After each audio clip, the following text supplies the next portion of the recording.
Jadi bila kita ada model Z15 GT ni, memang kita punya niat ialah bukan untuk domestik saja. Kita memang nak export.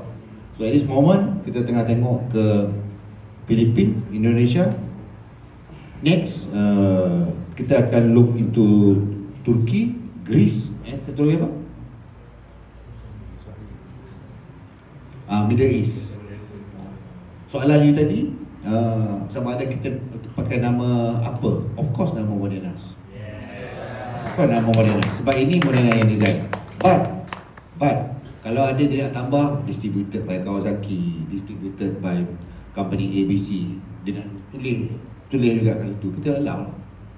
Tapi yang dah tercop dekat situ ada tulis Modena dekat enjin tu, tak boleh tukar. Faham ha?